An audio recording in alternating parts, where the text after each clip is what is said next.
Olá, você de casa. Esse aqui é mais um Que Conta é Essa, que é o programa que discute como o Estado gasta e investe o dinheiro dos nossos impostos. Hoje, nossa convidada muito especial é a Maria Aparecida Meloni, que é vice-presidente da Febrafite e ex-presidente da AFENG. A Maria Aparecida é conhecida também como Papá nesse paizão. Tudo bom, Papá? Bom dia. Bom dia, Fez tudo boa bem? viagem de Minas ou veio de Brasília para cá? Não, vim de Belo Horizonte, fiz ótima viagem, obrigada. Belzonte estava mais frio do que Sampa? Não, Como é que tá tava? legal, tá como aqui mesmo, tá uma temperatura agradável, tá bom. Mas não tá tão encoberto como São Paulo. É. Olha só, eu sempre gosto de quebrar o gelo aqui na, nas primeiras perguntas aqui. Então eu gosto de fazer uma brincadeira meio Marília Gabriela. Então eu vou falar assim, ó. Maria Aparecida por Maria Aparecida. Quem que é a Papá? Tá bem, é simples. Eu sou de Minas, nasci numa cidade do interior, Leopoldina, e fiz direito, sou da área do direito, e na década de 80 entrei para a Secretaria da Fazenda como auditora fiscal do Estado. Antes eu fui um período, fui professora também da rede pública, mas a minha carreira está na secretaria, né? Fui auditora durante muito tempo, conheci várias cidades do estado, trabalhei muito mais tempo no sul de Minas e fui a primeira diretora do crédito tributário.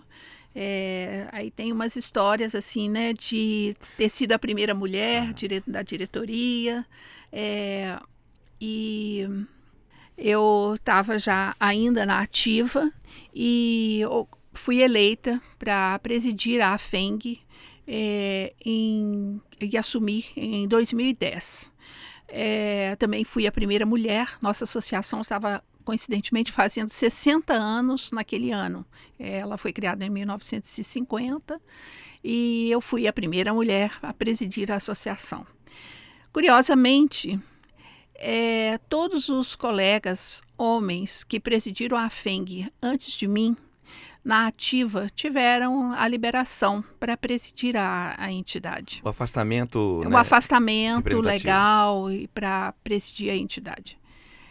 Quando chegou a minha vez, eu não tive a liberação. O que houve? Eu continuei trabalhando e na ativa, fazendo, por sinal, mais cobrada que todos os outros, porque eu tinha que dar o exemplo. E aí foi necessário entrar com uma ação na Justiça. Você acredita que foi até o Supremo Tribunal Federal? Você foi no Supremo. Para conseguir a liberação. Isso 4 anos depois que eu assumi. Eu já tinha cumprido o primeiro mandato e já estava no curso do segundo. Enfim, essa é uma história, né, de resistência feminina. E a secretaria, eu acredito que as secretarias têm uma estrutura muito masculina, né? E então, para a mulher, é um pouco mais difícil, é uma trajetória um pouco mais puxada. Né? É verdade. A Secretaria da Fazenda, as secretarias de Fazendas, Receitas em geral, ela tem uma coisa que, né, nem que ela é, no geral, masculina, mas em particular ela é geralmente de engenheiros. Já notou isso? Isso. 80% é engenheiro. Em Minas é assim também, muitos engenheiros. E é interessante porque não deveria, porque tem o concurso público e o concurso público ele é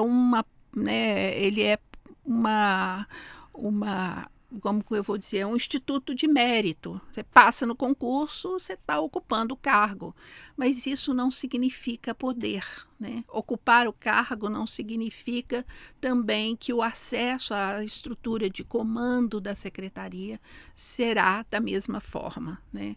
Então, ela continua, apesar do concurso. Meu concurso, por exemplo, foi um concurso que foi o primeiro concurso que entrou muitas mulheres. E era um concurso com seleção para 4 cursos superiores: Direito, Economia, Ciências Contábeis e Administração. E só depois, num segundo combate, já no final da década de 80, que entraram os engenheiros, né? E foram muitos. E hoje é um concurso aberto, né? Mas voltando, né? Nem sempre o fato de ter passado no concurso significa que as mulheres vão ocupar também igualmente os cargos de comando. E você foi a primeira diretora, né? Fui a primeira diretora do Crédito, depois fui a primeira presidente da AFENG, depois agora estou ocupando a vice-presidência da Febrafite. Como que foi a primeira gestão? Você foi a primeira gestora mulher, né? Primeira diretora, no Sim. nível de direção. Como que foi a relação com subordinados? Teve algum tipo de resistência assim no começo, de alguma forma, algum mal-estar? Não, na secretaria não. Eu até, assim, me relaciono bem nessa condição de comando, né, de direção. A história prova, né? Porque eles votaram em você depois, né? Não teve. Assim, na associação, ela teve, assim, essa coisa de 60 anos da associação, né? Ela é muito conservadora, como toda associação classista, né? Com essa idade de auditores fiscais, ela tem essa característica. Muitos associados questionaram, nossa, mas uma mulher, ela vai dar conta, né? E assim, a gente imprime um outro olhar, uma outra condição de diálogo, né? A associação, ela tem muito aspecto do cuidado, né? Cuidar das pessoas, cuidar dos direitos, fazer uma representação classista, né? Que não deixe ninguém para trás, né? Que cuide de todos. Tem a questão das pensionistas, dos pensionistas, que também requer um cuidado. Então, isso tudo tem muito a ver com o meu perfil. Eu acho que Deu conta? Dei conta. Foram 3 mandatos e saí assim, né, muito feliz com os retornos que eu tive.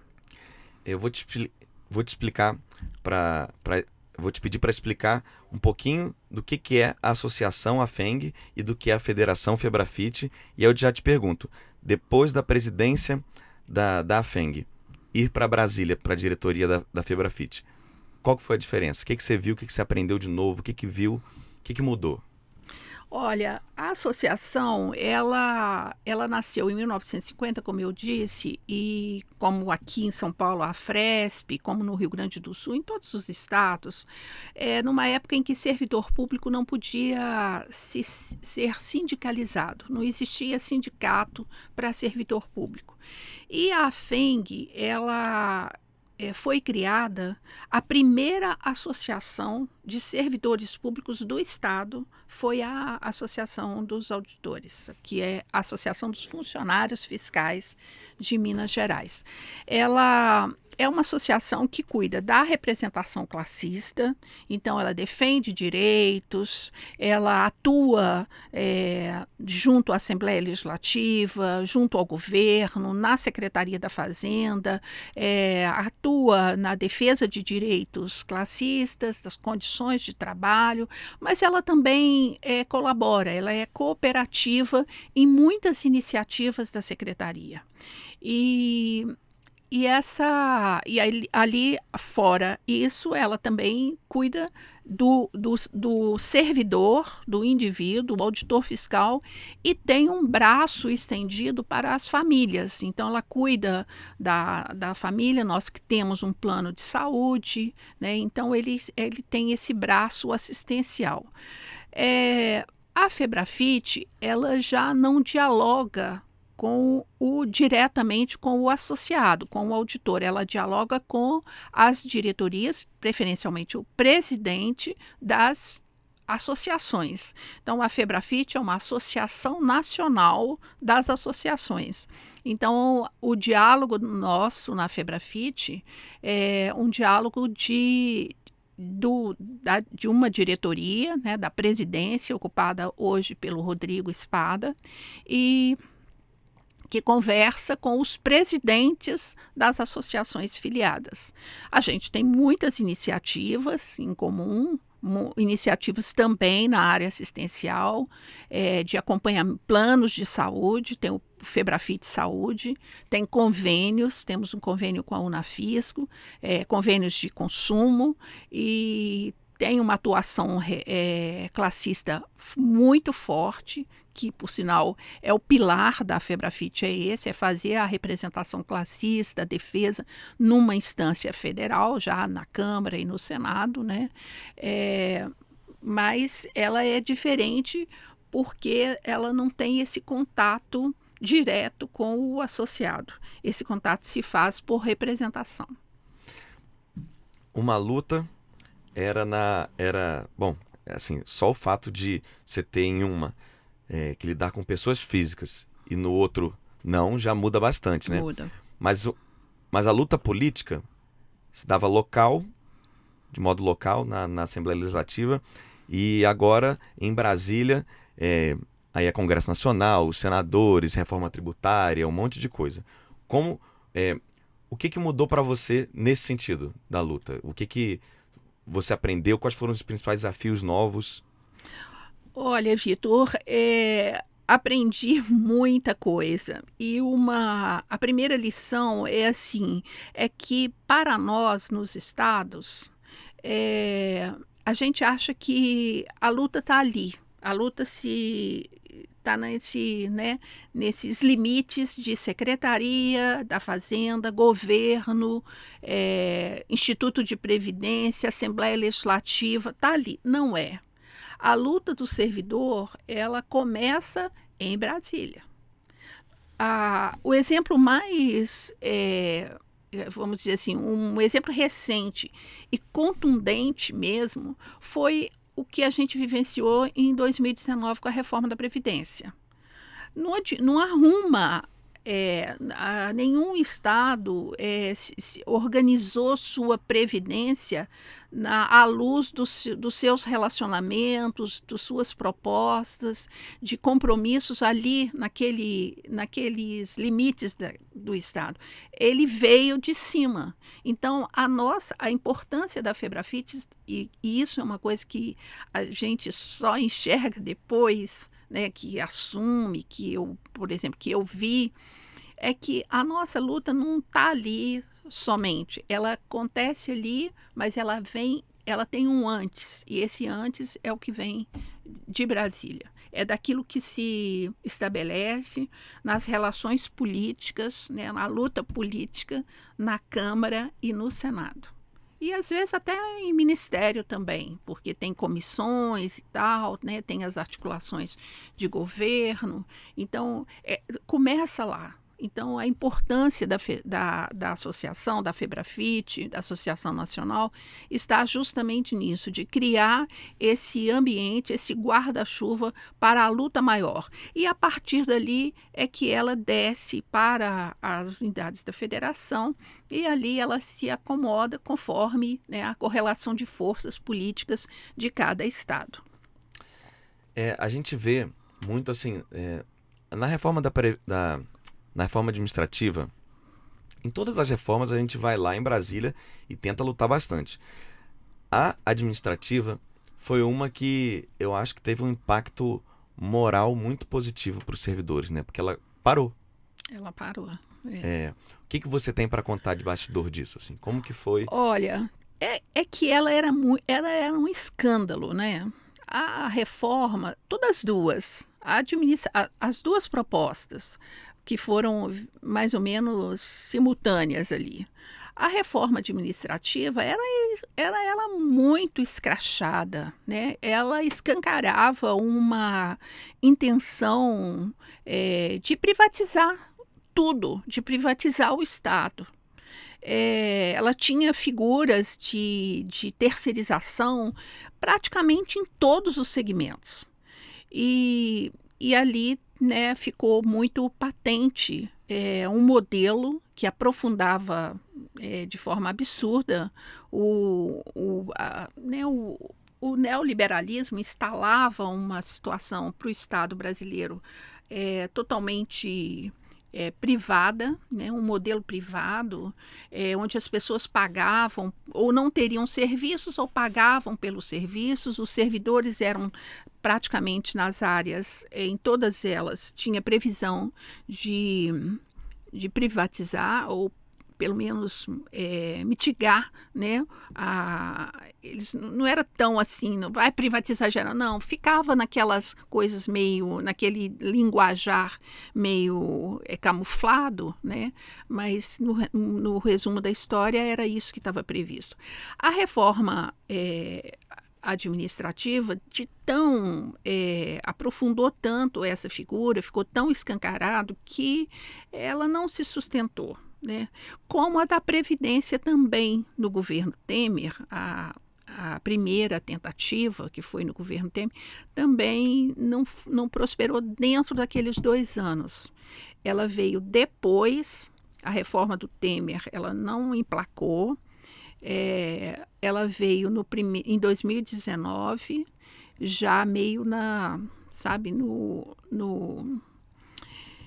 ela veio em 2019 e tramitou 9 meses.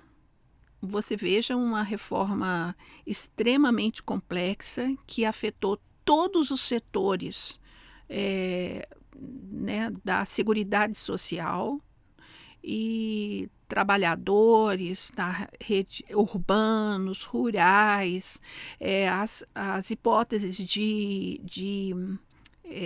as hipóteses de previdência, né, de doença incapacitante, a questão da aposentadorias, tudo isso foi tratado num pacote que começou e acabou em 9 meses. Então, a sociedade não teve participação efetiva, o debate foi muito rasteiro, superficial e meio, né, aprovado no afogadilho. Então, essa é uma lição, né? E o resultado como já era previsto, né? A administrativa não prosperou, mas a reforma da Previdência andou.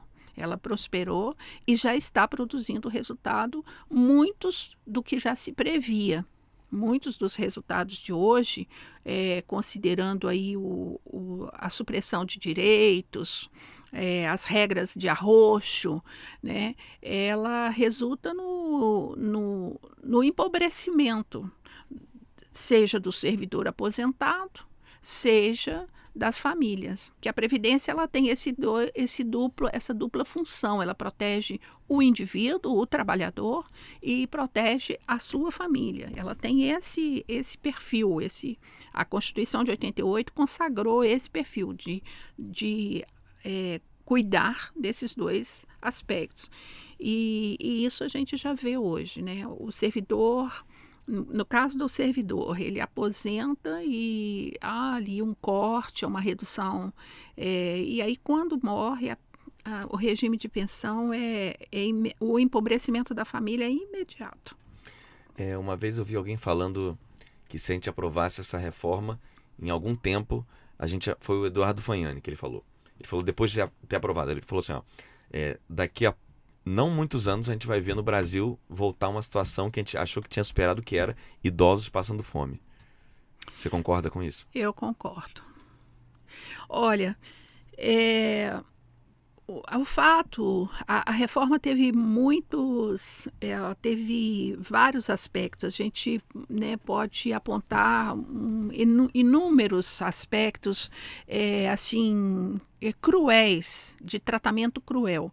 Porque o que acontece? Antes disso, a Previdência no Brasil, olha, a Previdência é uma das criações mas ela é uma das mais importantes da humanidade. E aí a gente na época, né, pesquisando, tem histórico de previdência do século 8, 9 antes de Cristo. Olha. Tem documentos que encontrados na antiga Mesopotâmia, Não, uma aulinha de história. Vamos lá. Vamos com calma nesse assunto. Tem documentos da antiga Mesopotâmia. A Mesopotâmia hoje estaria ali no Iraque, a Turquia, a Síria. Documentos encontrados de ano 2600, por ali, antes de Cristo, mostram que já existia uma estrutura de previdência, de cuidado com a pessoa. Então, os legionários, as pessoas que se alistavam nos exércitos, depois de trabalhar 25 anos, eles tinham direito a 13 anos de salário. 13 anos de salário. Ou seja, é um arremedo, mas é uma figura que cabe dentro da forma, né, do conceito de previdência. Eu estou imaginando um senhorzinho de 41 anos, né? E aí mas assim, né? Era específico, mas é só para mostrar que não é porque a previdência que nós conhecemos hoje, nesse formato, ela já veio mais agora no mundo ocidental, na Alemanha, com Bismarck, né? E ali ela tinha uma configuração meio de um seguro. Era na Alemanha, eles criaram uma espécie de um seguro coletivo, né, em que as pessoas contribuíam, a própria pessoa, o trabalhador, o patrão, o empregador e o Estado. E eles constituíam uma espécie de seguro para cuidar, para garantir uma dignidade na velhice, na doença, na incapacidade. Tá parecendo o Brasil, só falta se botasse loteria, ficava igual o Brasil, né? Mais ou menos, E o fato, esse modelo, ele evoluiu. E no Brasil, o que nós temos? Nós temos uma construção muito rica e muito, eu diria assim, com uma sensibilidade social muito aguçada. A nossa Constituição de 88, ela não segmentou, ela tratou num pacote, um tripé, tipo aquele tripé ali, e lá tem saúde, previdência e assistência social. Esse pacote é o pacote da Seguridade. E os deputados constitucionalistas, daquele... Aqui, que foram da Assembleia Constituinte de 88? Da Assembleia Constituinte. E a Assembleia Constituinte, não. Naquele tripé tem previdência, saúde e assistência social. E para sustentar esse pacote, que é um encargo, é uma política pública, os constituintes, eles formaram uma espécie de uma cesta de receitas para compor para sustentar o custeio desse pacote de seguridade. Então, receitas do empregado, do empregador, da própria sociedade, das loterias, como você disse. Então, é vamos dizer assim, né, uma construção complexa, inteligente e de grande sensibilidade social. O que hoje as reformas vêm fazendo, né, porque há uma trajetória. Teve uma emenda 20 em 1998, teve uma emenda 41 em 2003, mas essa reforma que veio em 2019, a emenda 103, ela foi assim meio que arrasa quarteirão, ela foi daquele avalanche que destruiu, porque ela colocou como eu estava fazendo, em vários aspectos, ela unificou o trabalhador, as regras de aposentadoria para o trabalhador urbano igual o do rural. unificou. E a gente sabe que um trabalho é diferente do outro, o custo, as dificuldades do campo, do trabalhador, da agricultura familiar, ela é diferente, né? Ele não tem renda, ele não tem salário todo mês, então como que vai sustentar como que ele vai custear uma contribuição mensal se ele recebe por safra, quando ele colhe o feijão, quando ele colhe, né, a laranja, enfim. Ele unificou servidor público com servidor privado, com o regime geral e o regime próprio, né, do servidor e dos trabalhadores da iniciativa privada. Criou tratamentos muito, como que eu vou dizer assim, rigorosos de corte de arroxo nas regras para aposentadorias. E situações chegou assim, as situações tão absurdas que, como foi fazer as simulações, as contas, né, os economistas foram fazer as contas, falou, gente, mas pode acontecer aqui de um trabalhador não ter aposentadoria ou ter zero. As contas vão dar zero por causa das regras de proporcionalidade, de tempo de contribuição. Na hora que vai jogando tudo, a simulação dava zero de aposentadoria, mas a zero não pode. Zero de pensão também não. Aí veio uma regra da vergonha, né? Aí colocar, nenhum benefício pode ser menor do que um salário mínimo. Pelo menos para garantir. Quer dizer, precisaram salário colocar mínimo. isso, né? Porque a conta não chega naturalmente. Porque a conta não chegava, de tão arrochado que foi. A aspas de resposta disso tudo que você falou do Paulo Guedes não me importa. Tinha uma entrevista dele na época, eu lembro do Eduardo Moreira, lendo com a revista assim que ele disse ter comprado ali, e ele revoltadíssimo. Na entrevista, o Paulo Guedes falava assim, eu quero o meu trilhão, quero 1 trilhão. Não importa. Quer dar para empregada doméstica? Então tá bom, vai ter que tirar do militar. Quer do militar? Tem que tirar do rural. Ele falou assim, vocês que se resolvam, tanto faz para mim. Então se você falar para ele, olha, uma pessoa no campo que tem efeitos biológicos da natureza do trabalho, né? Sim. A pessoa fica mesmo... se conserva muito mais trabalhando no ar-condicionado na cidade do que na exposição toda que a gente tem no campo, né? Realmente precisa de um cuidado diferenciado. Você falar isso para ele vai falar, não importa. Então tira do militar. Então tira do outro. E aí eu lembro do Eduardo Moreira comentando assim, olha até que ponto a tecnocracia chegou, né? Um ministro da economia pensando em economia como se fosse números. Isso aqui economia significa, né, administração da casa. Era para ele... Como assim? Uma pessoa que toma conta da economia não se importa com pessoas. Por que ele está fazendo ali então, né? Esse é o viés mais absurdo, porque essa mudança que acabou com o Ministério da Previdência e colocou tudo debaixo da asa do Ministério da Economia e numa pessoa tão fria, né? E assim, uma pessoa totalmente hermética, né? É como se fosse se tivesse empacotado o sujeito num rolo de papel, né? De papel bolha, e ali não entra água, não entra ar, não entra nada, né?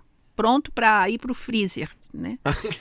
Então, era isso. E a Previdência não é isso. O conceito que está na nossa Constituição de Previdência, esse conceito de seguridade, que é uma composição de saúde, previdência, né, e a assistência social, não pode ser tratado com essa frieza, né, que você está relatando. E o resultado é o que temos hoje. Por isso, acho que uma grande iniciativa que a Febrafite está tomando, e acho que outras entidades também estão nesse caminho, por exemplo, né, as entidades que compõem a Frente Servir Brasil, é de retomar o debate da Previdência para corrigir verdadeiros absurdos que estão lá e que já estão produzindo, né, produzindo desastres. Então, a gente tem situações, por exemplo, uma pessoa, vou falar um exemplo assim que nós temos agora na nossa associação, é servidor público. Ele entra, nós estamos terminando, vamos admitir agora em agosto, setembro, uma turma de 430 auditores fiscais em Minas. Esses auditores, eles entram. Se acontece né, infelizmente se surpreende com uma doença incapacitante, né, ele vai fazer, naquele momento, o regime de pensão, por exemplo, naquele momento em que ele se afasta, ele vai fazer, por exemplo, não vai voltar a trabalhar, ficou completamente incapacitado para o trabalho, ele tem que se aposentar. Vai fazer uma regra proporcional ao tempo de contribuição. Se ele tiver 2 anos, se ele tiver 5 anos, vai fazer proporcional. É nessa conta que acontece o que eu te falei. O mínimo não chega a um salário mínimo.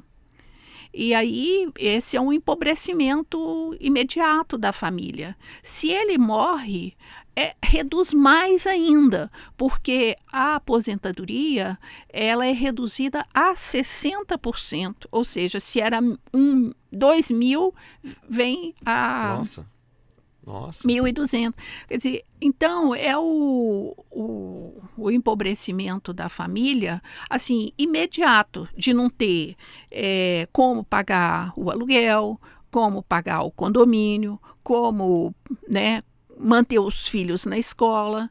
É uma situação que precisa urgentemente ser resolvida. E não pode ser resolvida com esse olhar econômico somente. Financista, é isso mesmo, não pode ser exclusivamente financista.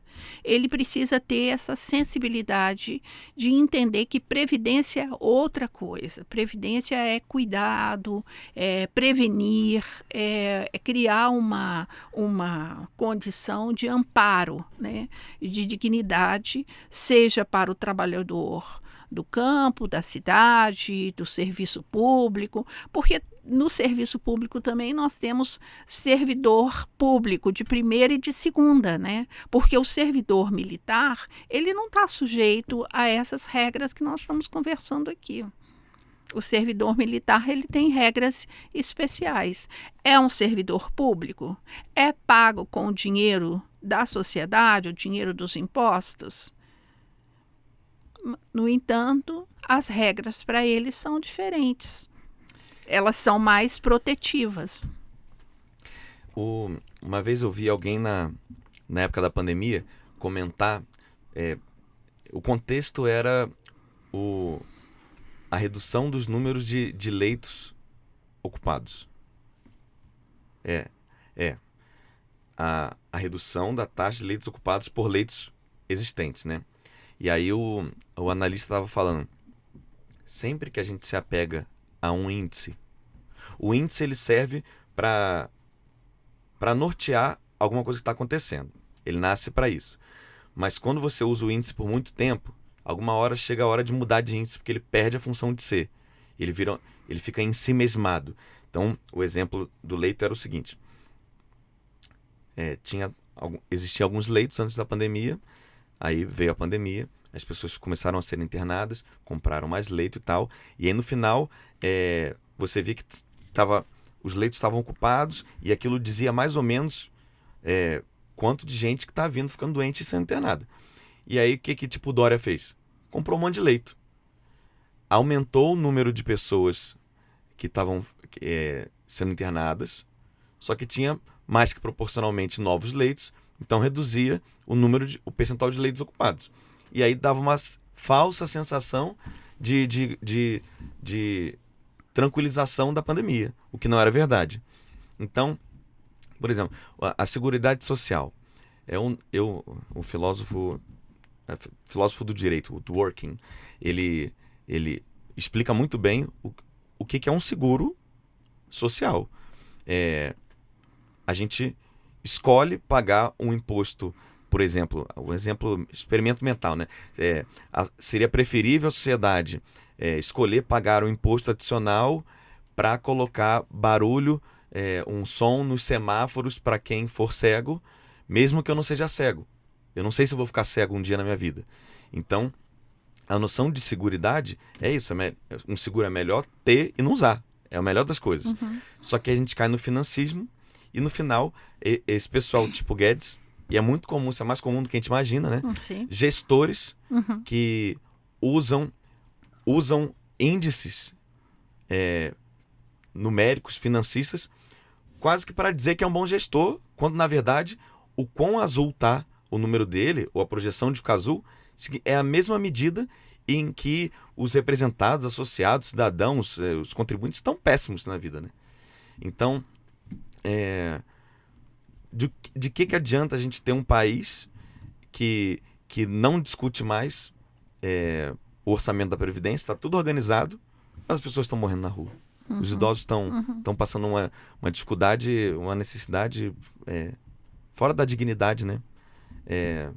A dignidade humana na Constituição era uma coisa que que tinha que ser o norte, né?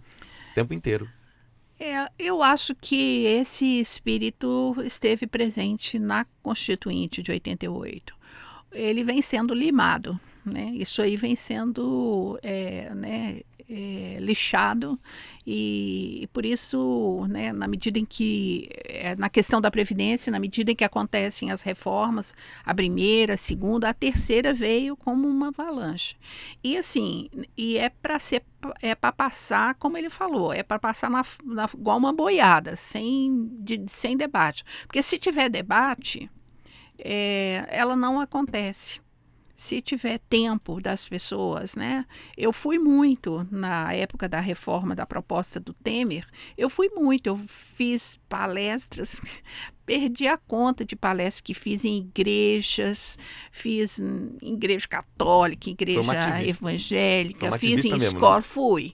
Fui para a rua, fazia panfletagem na Praça 7 em Belo Horizonte, fazíamos falas em cima de caminhão, despertando os trabalhadores que circulavam ali. Fizemos muito isso. E na medida em que as pessoas iam se conscientizando e, né, conhecendo o que estava sendo ali preparado, a armadilha que estava sendo colocada para os trabalhadores, mudava a opinião, as pessoas passavam a opinar, a escrever, a falar, a conversar nos locais de trabalho. Já na reforma de 2019, logo após a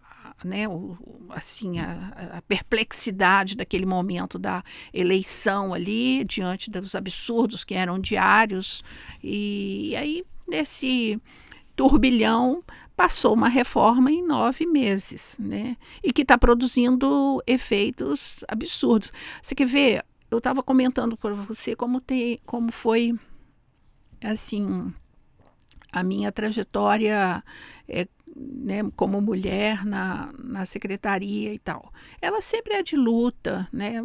Não é. Agora mesmo acabou de ser aprovada uma lei que determina que os salários sejam iguais, né? Eu tenho cá minhas dúvidas da efetividade, mas sempre mostra que essa trajetória nunca é fácil. Mas imagine só, eu fiz um curso de Direito, fiz um concurso, trabalhei 30 anos, até mais, 35, e tenho uma aposentadoria. Então, tudo bem. Se eu ficar viúva e meu marido me deixar uma pensão, eu vou ter que escolher entre a pensão que ele vai me deixar ou a minha aposentadoria. Eu tenho que abrir mão de um desses direitos. Isso é uma regra hoje. E aí eu fico assim, mas por quê? Se são direitos diferentes, se são né, a construção de um e de outro foi totalmente independente, por que tem que optar? E não necessariamente o custo de um lar é proporcional ao número de pessoas, né? De Porque forma... tem custos fixos, Exatamente. os variáveis, ok, mas existem os fixos, Exatamente. né? E isso está na regra hoje. Fora que se tem filhos ou dependentes, não vai ter mudado, né?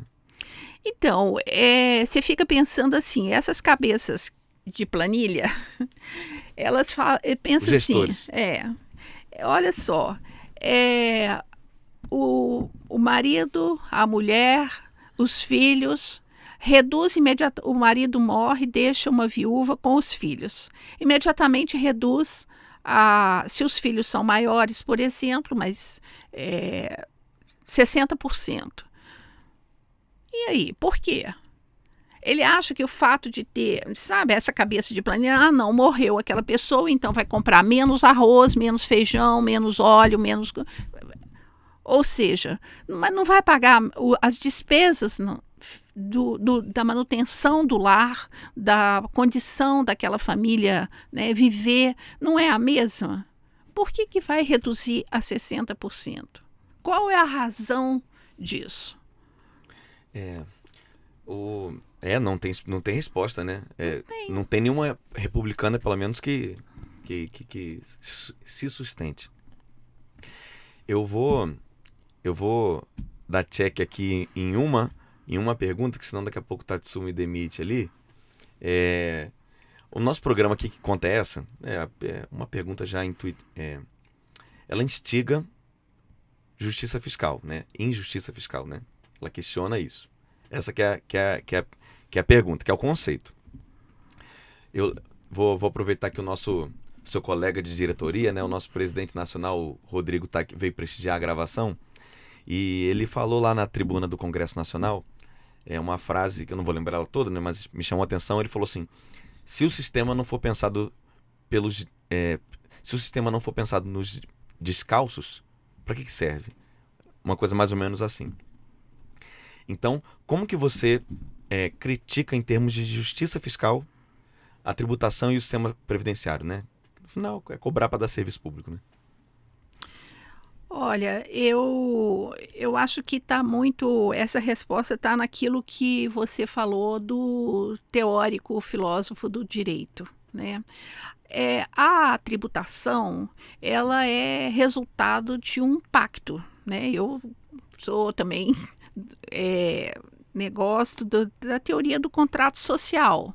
Eu acho que ela é a que melhor expressa essa relação que temos na sociedade, né, com o Estado.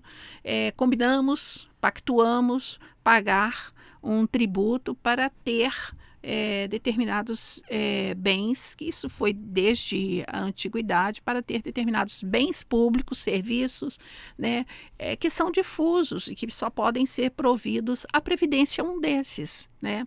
Então, eu acho que é justo que o justo é ter um sistema de previdência que seja que promova, né, a dignidade da pessoa, que garanta, né, que na velhice, nos momentos mais vulneráveis da vida, que ela e a pessoa, o trabalhador e a família estejam cuidados.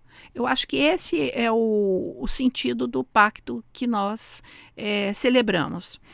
É injusto hoje? Sim, porque como explicar que metade do orçamento, praticamente, é para pagar juros?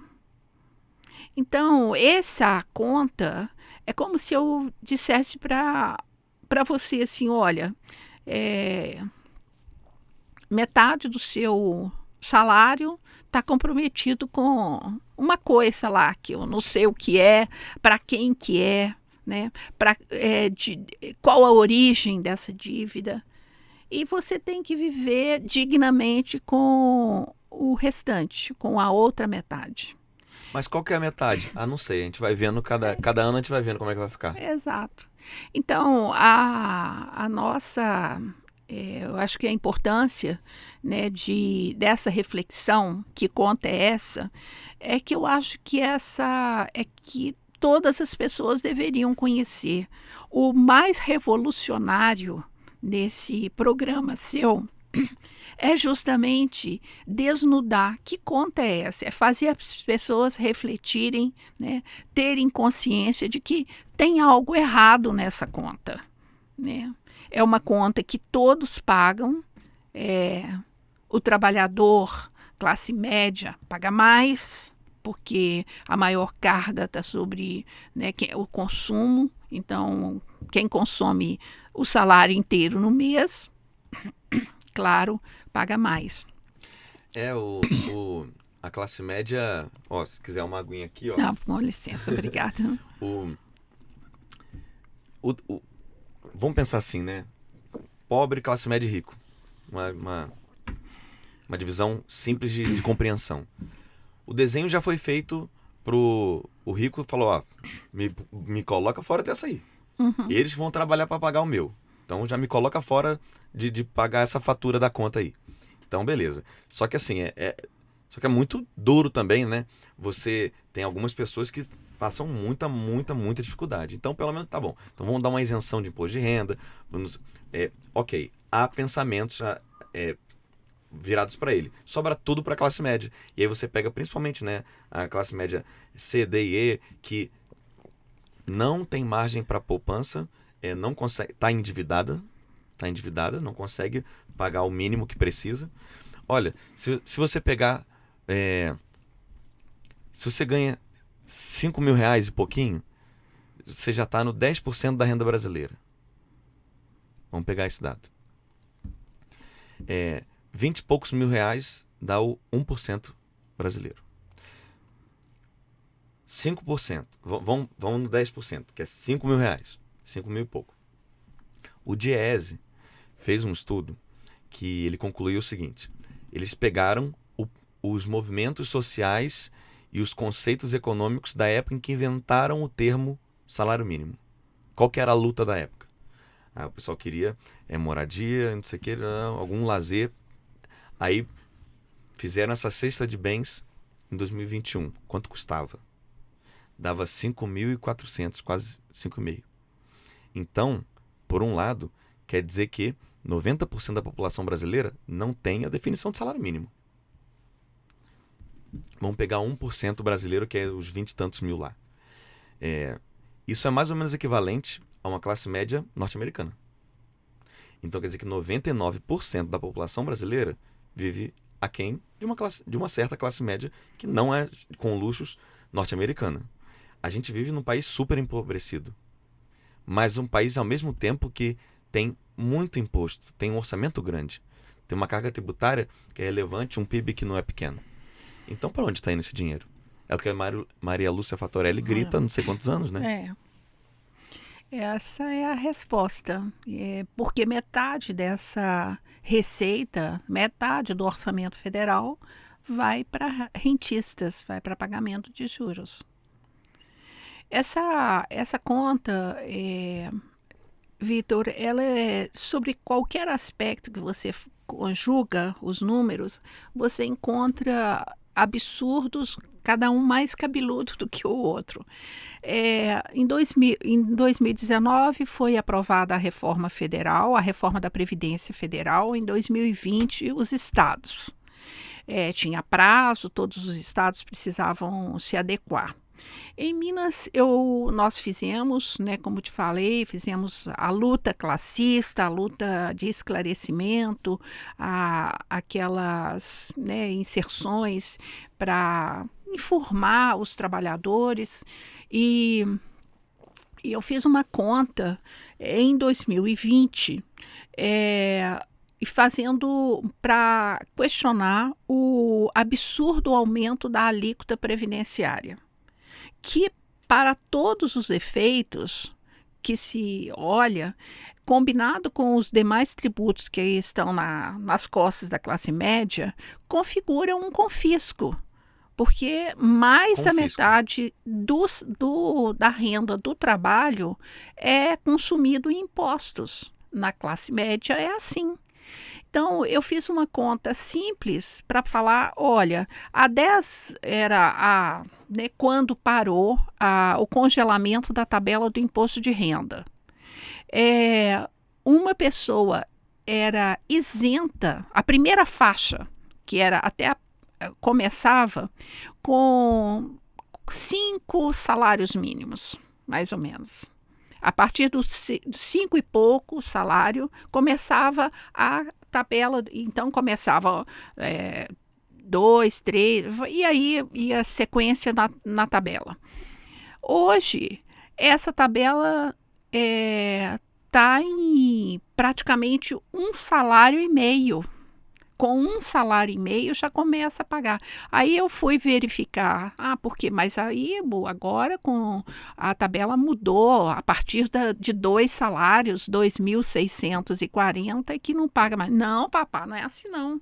Só a primeira faixa, ela não alterou a tabela. Eu só disse assim, até 2 salários você está isento.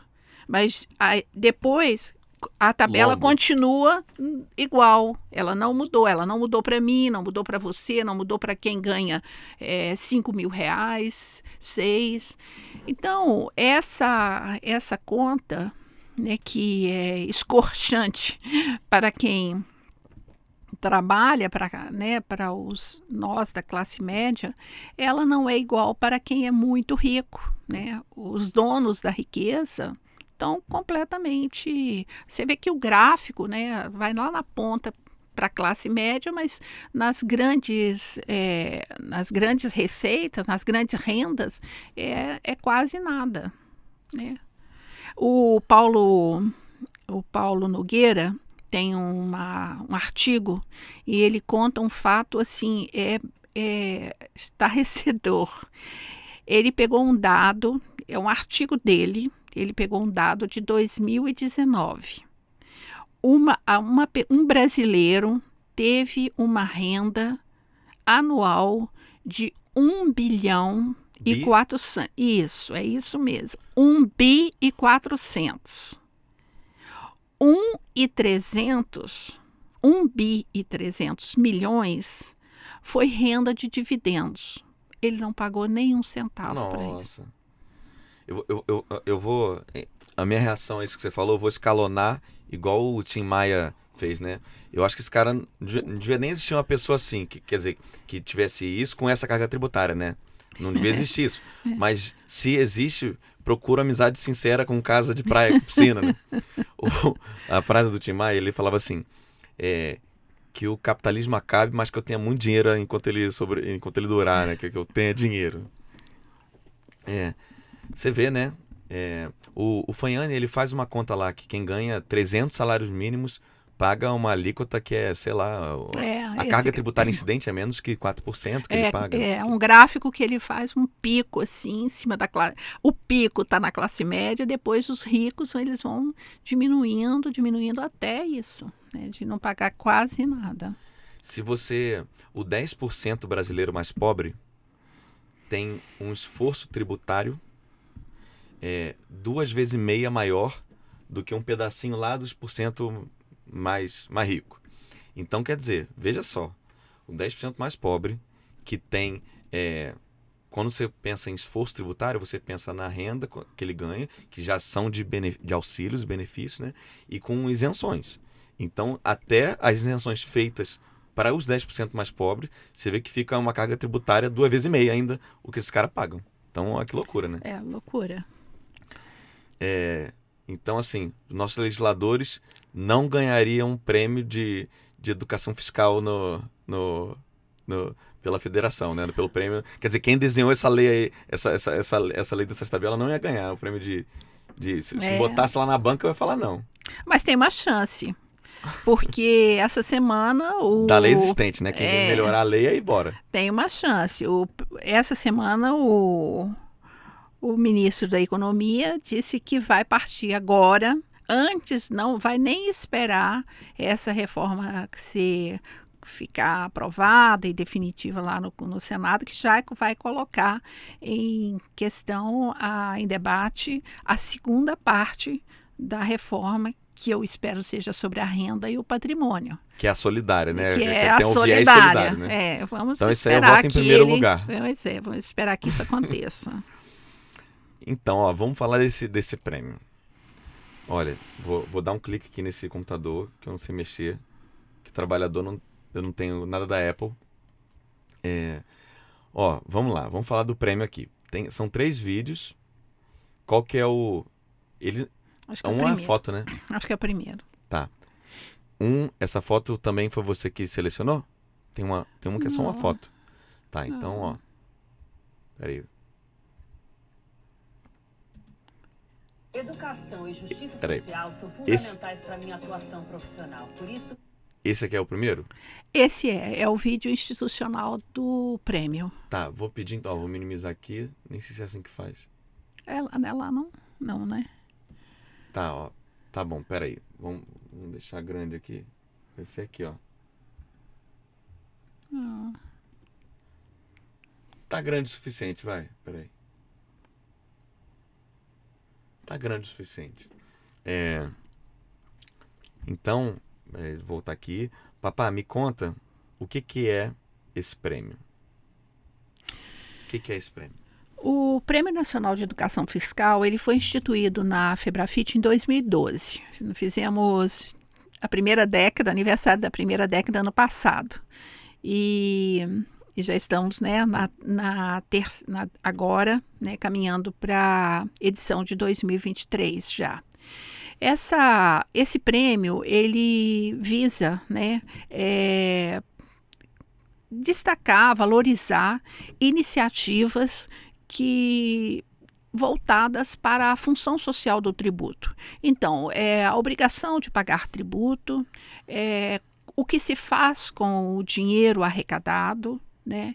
E qual o benefício que traz para a sociedade. Então, essa abordagem, né, que se dá assim, em três dimensões, né, o pagar, o gastar e o retorno que traz para a sociedade, são convertidos aí, né, aí são prêmios. A Febrafite lança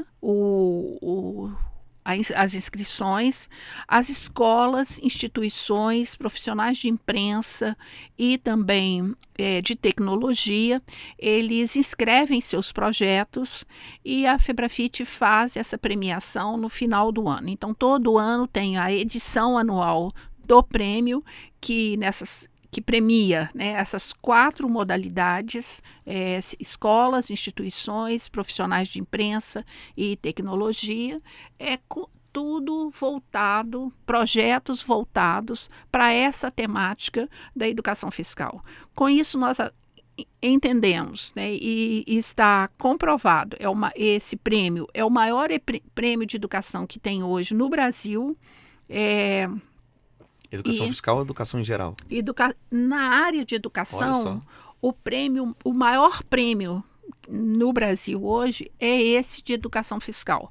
O Brasil tem um plano, né, um plano educacional, pedagógico de educação fiscal.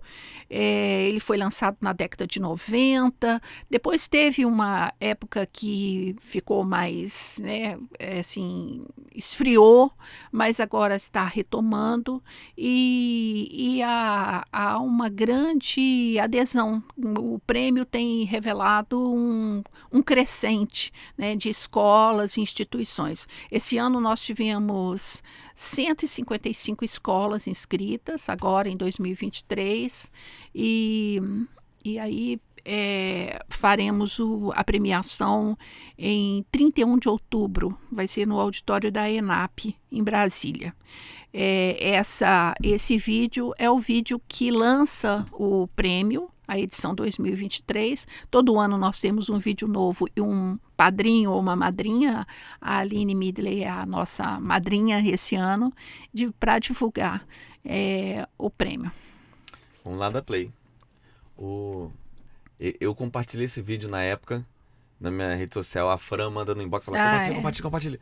Ela trabalha bem, ela corre atrás mesmo para fazer a comunicação. Educação e justiça social são fundamentais para a minha atuação profissional. Por isso, eu apoio o Prêmio Nacional de Educação Fiscal, que nos ajuda a entender o papel social dos impostos que nós pagamos. Sem eles, não teríamos escolas, hospitais e os demais serviços públicos. Então, eu tenho uma boa notícia. Estão abertas as inscrições para o Prêmio Nacional de Educação Fiscal. Escolas, prefeituras, jornalistas, profissionais envolvidos em projetos de tecnologia, inscrevam-se. O endereço está aqui na tela.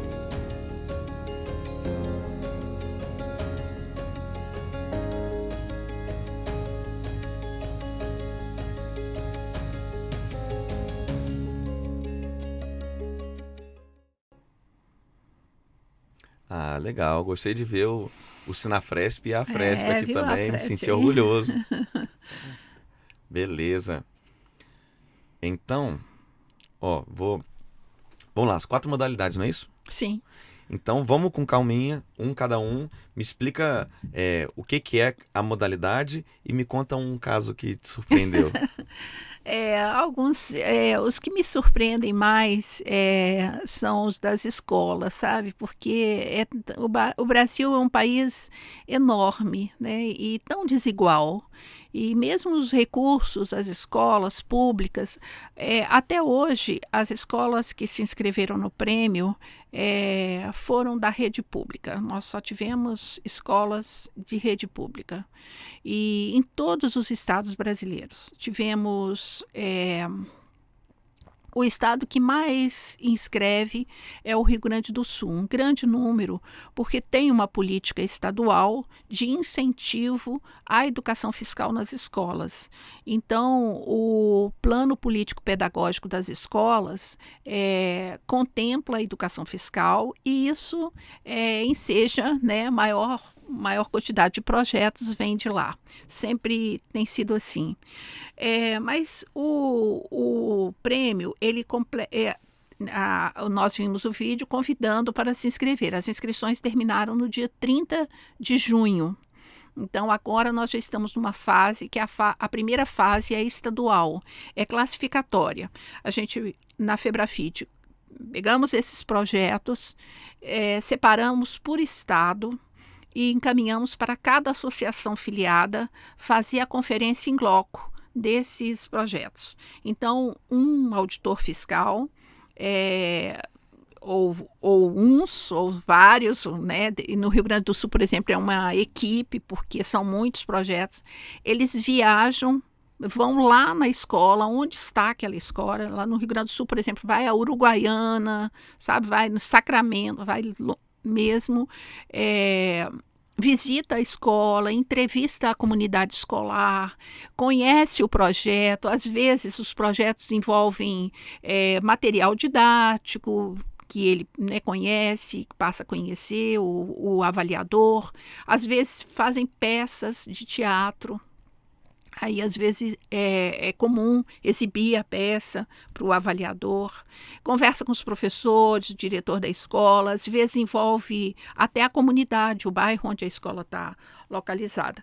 E é muito interessante, por exemplo, Santarém, no Pará, é uma cidade que também incentiva muito a educação fiscal. Eles têm uma política municipal forte, de incentivo à educação nas escolas.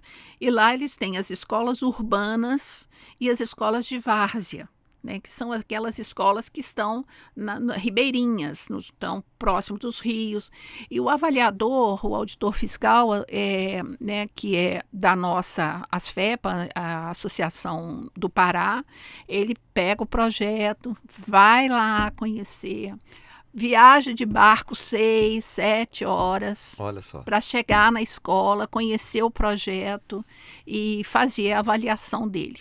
Depois dessa fase de avaliação, cada estado lança as notas. A avaliação tem os critérios, tem uma ficha de avaliação com os critérios e é dada uma nota, né? Cada nota tem ali o peso e é jogado num sistema, um sistema informatizado, e esse sistema gera então um ranking das melhores, dos melhores projetos, e aí volta para Aí a segunda etapa, que é a etapa nacional, volta para a Febrafite em Brasília, os 5 melhores projetos de cada estado. E lá em Brasília, essas entidades apoiadoras do prêmio, como a Anfip, como o Sindifisco Nacional, a OAB, o MEC, essas entidades, eles mandam um representante, nós nos reunimos na sede da Febrafite em Brasília, é a comissão julgadora. Um representante de cada um compõe a comissão julgadora. E essa comissão analisa todos os projetos que foram dos estados e também, de novo, dá nota e forma o ranking. E aí, daí sai o prêmio para o primeiro, segundo e terceiro lugar de cada escola. É muito interessante. Ano passado, nós tivemos uma escola de Santarém, Rosita Vangon, foi a primeira classificada, ganhou o primeiro prêmio, e eles fizeram uma... Que é que a gente tem o vídeo? O que temos o vídeo. Não, explica aí, eu já É mostro muito aqui. Emocionante, sabe? Eles chegam e a nossa premiação ano passado aconteceu na Embaixada de Portugal, em Brasília, e é muito emocionante de vê-los, sabe? Assim, comemorar e contar as histórias de como é que é difícil de construir, né? Com recursos tudo muito difícil, né? Tudo muito precário, tudo pobre, né? Então, mas fazem projetos belíssimos. E assim, não tenhamos dúvida, né? O impacto moral que tem na vida de uma criança que já passa no dia a dia todas essas provações, e aí ela pode ser premiada e ter uma viagem paga por um lugar que tem um símbolo de sucesso, de importância, então ela vê que ela está acessando aquilo. Com certeza isso cria um adolescente, um adulto diferente ali dentro, né? Com certeza. Muito legal isso. Parabéns. Peraí, então só explica quem que é essa pessoa que vai Esse começar o vídeo? Professor. É o professor. Esse é o professor.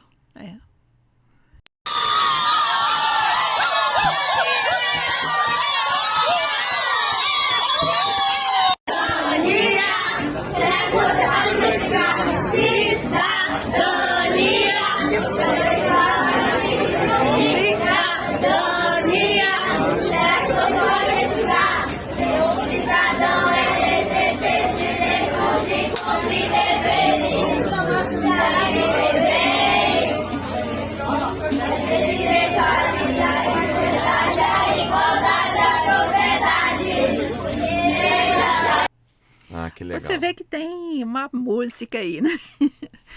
Compõe música, peça teatral, você imagina. Qual que foi o objeto de inscrição? Qual foi o ato deles que eles inscreveram de educação fiscal para ganhar o prêmio? Eles têm um programa, né? Porque cada escola ele faz o seu próprio plano político-pedagógico. E ali ele inclui as disciplinas obrigatórias, que são definidas, né, pelo MEC, e também as disciplinas complementares. Aí entra a educação ambiental, educação fiscal, e aí eles compõem. Geralmente, os projetos têm vindo, são projetos transversais. Então, eles conversam sobre educação fiscal na aula de matemática, na aula de história, na aula de geografia. Eles dialogam com o tema em outras disciplinas. Uma escola de Leopoldina foi premiada em 2019. Ela é uma escola de ensino fundamental, essa também e o professor que elaborou o projeto e implementou na escola é o professor de história.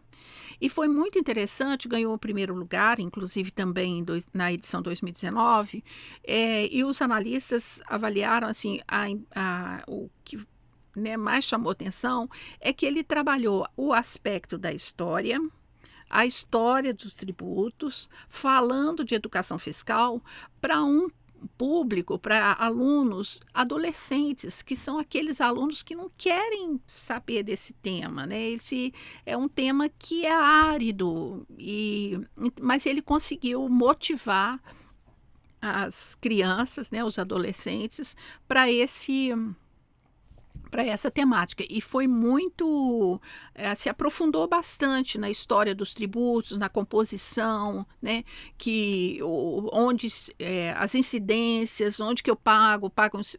Geralmente, né, os alunos querem conhecer e aprofundam sobre os tributos sobre o consumo, né? Então, o que mais conhecem é o ICMS.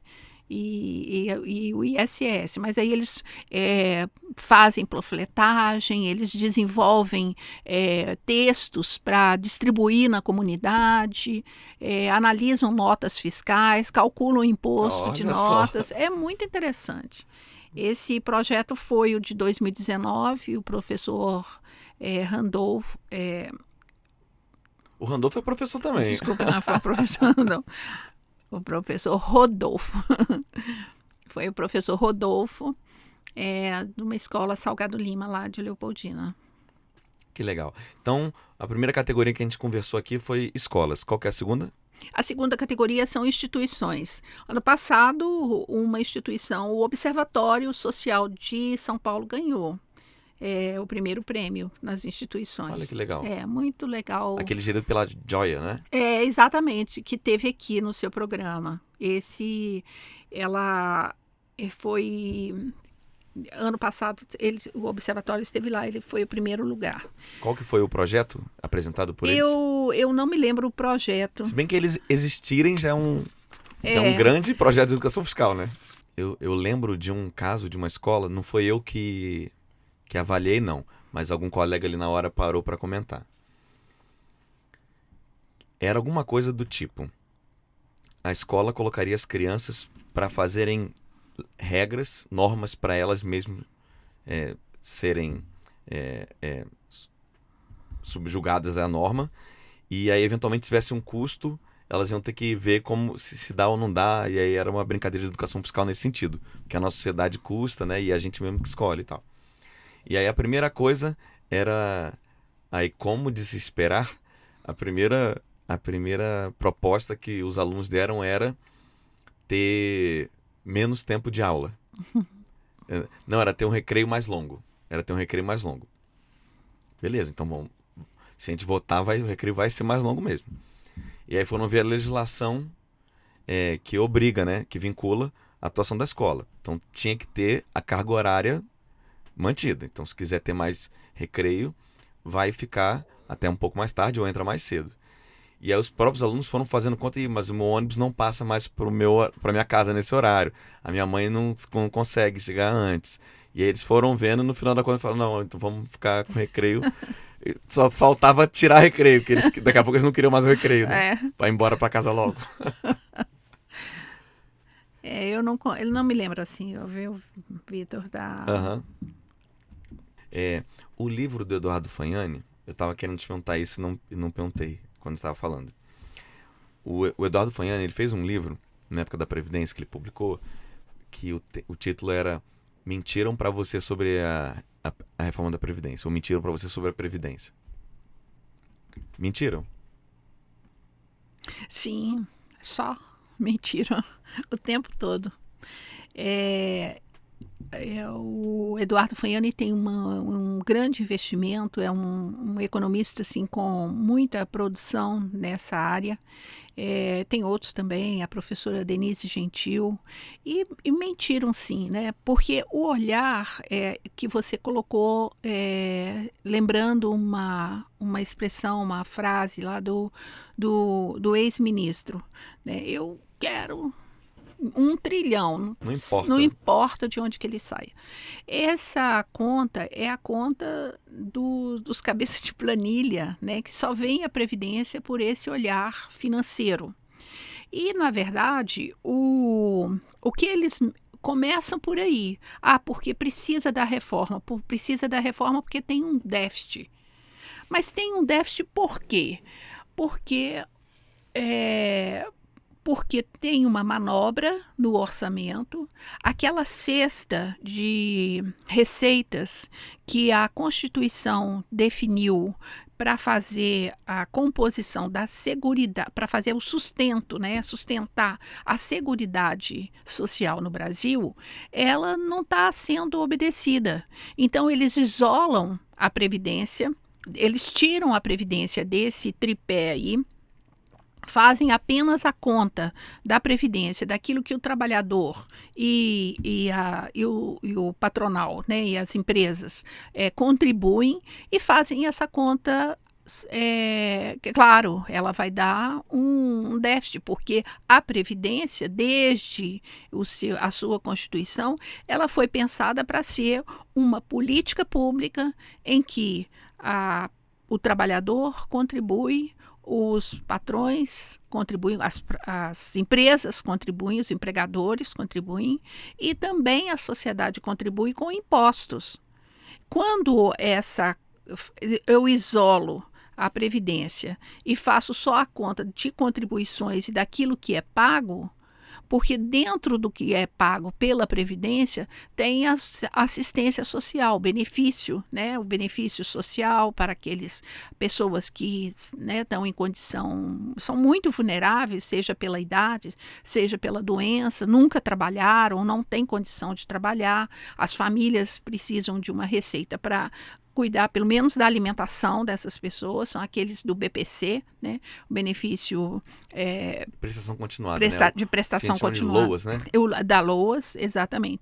Mas ele, quando faz essa conta, ou seja, a conta para começo de conversa, tem que colocar todas as receitas, todas as despesas, mostrar, né, de acordo com a Constituição, como que é essa composição dessa cesta de receitas e daí, a partir daí, ver as mudanças necessárias. Mas não, eles fazem uma conta meio, né, de manipulada, apenas para convencer a sociedade, gastaram horrores em campanha publicitária na época para convencer a necessidade da reforma. Até o próprio trabalhador acaba se convencendo de que está difícil mesmo, de que tem que ter reforma, e não é. Eles mexeram, aumentaram a idade, igualaram a idade de trabalhador rural com o urbano, aumentaram a idade das mulheres, queriam igualar, né? Foi uma luta para preservar ainda alguma diferenciação, porque também isso faz parte do conceito, né? O conceito da Previdência tem que considera a atividade produtiva e a atividade reprodutiva, que é a atividade da mulher. No Brasil, nunca se conseguiu concretizar esse conceito, nem em negociações de mesa, né, para achar uma idade. Tem uma diferenciação, mas essa diferenciação é insuficiente, porque a mulher carrega muito o peso da própria estrutura familiar, seja o cuidado com os filhos, seja o cuidado com os idosos da família. Isso é recorrente, né? Isso fica sempre na carga das mulheres. Por isso, uma diferenciação no tempo de aposentadoria. A aposentadoria do professor aumentou, né, o tempo de contribuição e o tempo e a idade. Né? Então, isso tudo, essa construção toda de idade, de contribuição, de tabela, de aumento mesmo das alíquotas, tudo isso foi a partir de uma grande mentira original, que é a mentira do déficit. Fora que ainda tem aquela conversa que seria ainda mais superavitário se não tivesse desvinculações de receitas, né? Exato, tinha mais ainda receita tem isso, das desvinculações da DRU, que veio lá desde o governo FHC, e só não crescendo e só se repetindo, né? Tem uma questão, Vitor, que eu queria levantar, porque acho que é importante e o programa é uma oportunidade. É preciso que esse governo estabeleça uma rediscussão de pontos da reforma. É preciso corrigir alguns mais gritantes, mais absurdos, que estão levando à ruína as famílias. Então, assim, me lembro que quando esse governo assumiu, o ministro Lupe, na segunda ou terceira semana, ele falou, o candidato Lula tinha falado em rever as regras da reforma trabalhista, que também é necessário, e ele, em seguida, o ministro falou, nós também precisamos rever as regras da reforma, rever a reforma da Previdência. E, assim, ele levou um cala-boca rapidamente. E não se falou mais desse assunto. Isso aconteceu no primeiro mês desse governo. E a gente não pode deixar esse assunto morrer. O ministro tem razão, é preciso rever as regras da Previdência, assim como a reforma trabalhista precisa ser revista, porque ela enseja, né, todos esses abusos, essa quantidade de ocorrências de, né, trabalho análogo à escravidão que tem sido, né, assolam os jornais toda semana. Isso decorre de uma regra flácida na regra trabalhista que foi alterada. E na Previdência a mesma coisa. A gente precisa resgatar a dignidade de quem trabalha. A situação do trabalhador rural é muito complicada, da forma como está, vai levar certamente ao maior empobrecimento, e um governo que fala em reduzir as desigualdades profundas que o Brasil já tem. Para reduzir as desigualdades, precisa de rever essas regras de previdência, porque previdência é um componente forte, né, de desigualdade. É colocar o pobre no orçamento e o rico no imposto de renda. Né? Então tem que botar o pobre no orçamento. Né? Exato. Então tem. Olha, foi um ótimo encerramento. A frase forte dizendo que tem que mudar, né? Tem que pensar. Vendeu redução de desigualdade na campanha, agora vai ter que trabalhar para isso. Né? Exato. Papá, obrigado.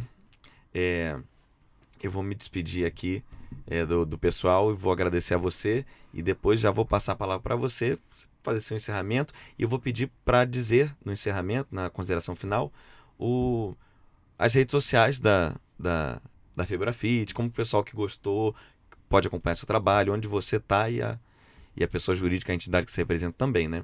Então, papá, muito obrigado por ter vindo até aqui, vindo até São Paulo, e boa sorte na sua luta toda.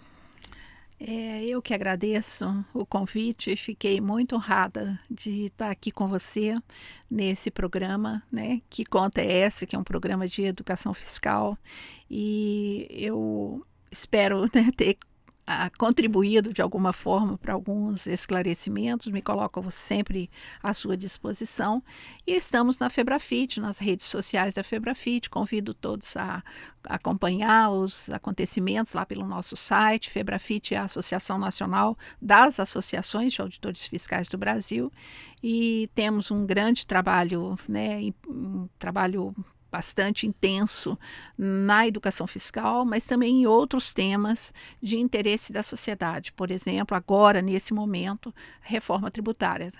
O site é muito esclarecedor sobre isso. Nosso presidente Rodrigo Espada tem vários vídeos, lives, e aí as pessoas podem, né, acessar e tornar uma fonte de informação à Febrafite. Muito obrigada. Obrigado, papá. Vou pedir para o nosso editor colocar aqui o site, o arroba das redes sociais aqui da federação. E você que está nos assistindo em casa, obrigado por ter ficado até aqui, e até o próximo programa. Um abraço.